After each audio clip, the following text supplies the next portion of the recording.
Ну, а теперь суть пророческого служения. Переходим к пророкам плавно. Вот. И что там у нас с пророческим служением? Пророки говорят, все, что говорят пророки, каждое слово, которое говорят пророки, это пророчество о Христе. Потому их так и называют, если хотите. Каждое слово это пророчество о Христе. Но они не прямо говорят с первого стиха о том, что придет Христос. Слова о Христе в пророческих речах, они всегда связаны с неким условием пророческого служения.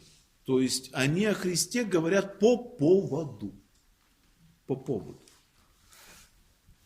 И этот повод, он всегда выделяется пророческим служением из какого-то потока жизни. Ну ладно, Исаия, пророк. Ладно, пророк Иеремия, Иезекииль. Ну, такие маленькие пророки, как Авдий, или Аввакум, или Иоиль, которые почти неизвестны, которые там Аввакум сделал всего 1-3 главы по размеру книга. Сам случайно оказался, он так и говорит, а я вообще никто, я пастух. Я вообще ни при чем. Но если Дух Божий решил мне дать сказать то, что нужно сказать, я говорю, потому что я при чем тут? Если мне велят говорить, Бог велит говорить, я говорю. А вообще-то я неграмотный. Я читать, писать не умею, Библию не читал.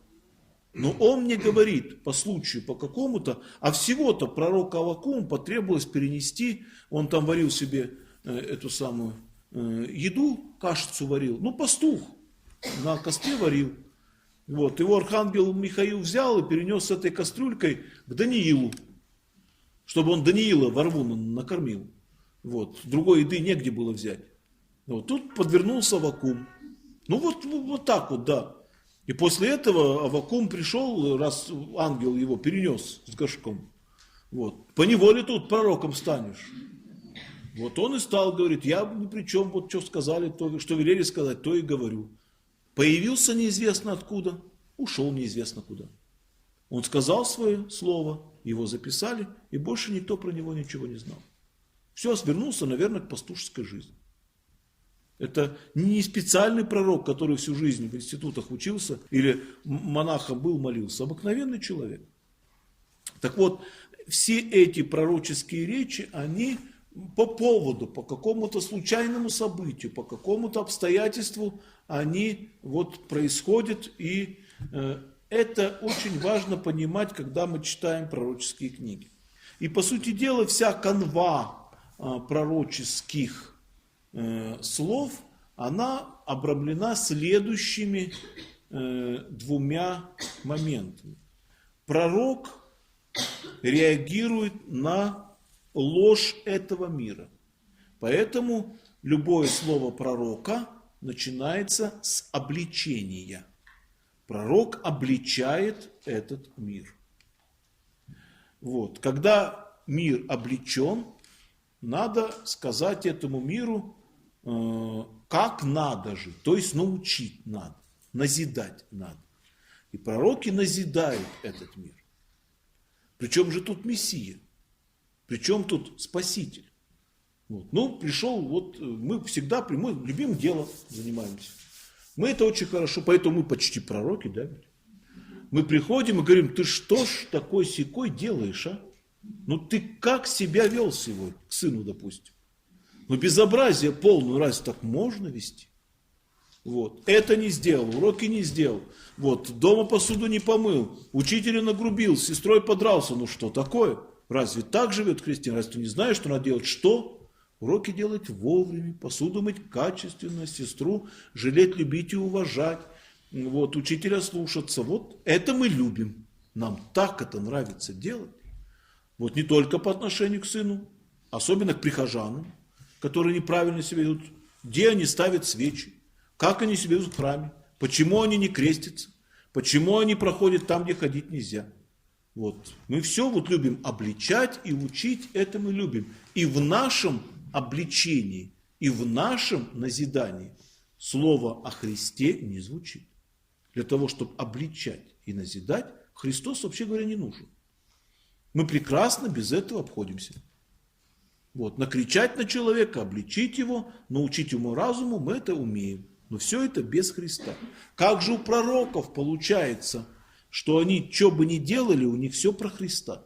Как они умеют это делать? И вот получается такая простая в сущности вещь, но она мне удивительно нравится. Они говорят, что же вы, негодные люди, делаете? Как же вы живете? Ведь это нельзя, и это нельзя. Вы что, с ума сошли? Ну да, впрочем, что с вас взять? Ведь Христа еще нет. Нет. Поэтому, ну да, плохо, ну куда деваться? По-другому вы жить не можете. Вот. А вот надо жить вот так и вот так. А впрочем, вы же не можете так жить. Потому что Христос еще не пришел. И вот и поэтому у них все о Христе. Все. Вот придет Христос, и вы сможете делать добро. Вот придет Христос и исправит ваше сердце. Вот придет Христос и наставит вас на всякую правду. Вот если бы мы так научились бы от пророков такой простой речи.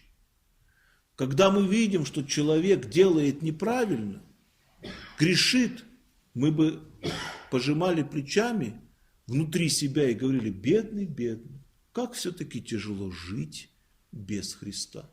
Где взять силы бороться с грехом, если Христос их не подаст? Господи, Иисусе Христе, Сыне Божий, сойди в этого человека, помоги этому человеку, ущедри ему, дай ему силы бороться с грехом. И прежде чем сказать, учить человека жизни, давай делай уроки, давай слушайся маму, папу, делай то и сё, мы подумаем, ну как он это сможет сделать без Христа?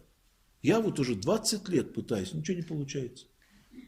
Вот как ему-то, бедолаге, без Христа? Господи, да помогишь ты ему слушаться родителей, да вразуми ты его, дай ему силы ходить в храм, любить тебя, слушаться тебя, жить с тобой, помоги ему. Понимаете? Если бы мы понимали, что Христос лежит в основании всего, что мы могли бы сказать людям, то наше бы любое, даже если мы хотим кому-то чего сказать, любое бы наше дело начиналось бы с молитвы Христу, чтобы Он пришел и научил человека. Потому что пока он грешит, потому что Христа не знает. Он не может делать добро, потому что Христа не знает. От того, что я скажу, ничего же не изменится. Ему Христос нужен, а не мои умные или обличительные слова. Христос ему нужен. Поэтому надо помолиться, чтобы Христос пришел в жизнь этого человека. А если мы помолимся лет 5 за каждого грешника, который встречается в нашей жизни, тогда через 5 лет вы можете подойти к этому человеку, обнять его и плакать с ним вместе. Радость моя, как тебе тяжело. И через эти слезы, как в сказке, вот, в него канет эта благодать Божия, которой пропитаны вы. Ибо плакать с плачущим и радоваться с радующимся – это есть действие благодати Божией. Ваша улыбка будет Христова улыбка. Ваши слезы будут Христовы слезы. И сердце этого человека растает, потому что вы приобщили его благодати Божией, которая в вас. Вы принесли ему Христа, то самое, что ему не хватает. Ведь Серафим Саровский никого не обличал. Он говорил: радость моя. И через эти слова человек прикасался к радости жизни в Боге. Он клал руку на голову, и через это положение руки благодать сходила на человека. Но вот этому надо научиться. И пророки это делали. Они так говорили, потому что они ни одно слово не заканчивали без речи о Христе. Потому что понимали, что пока Христос не придет к людям, сделать, изменить ничего нельзя. Люди бессильны без Христа стать хорошими людьми.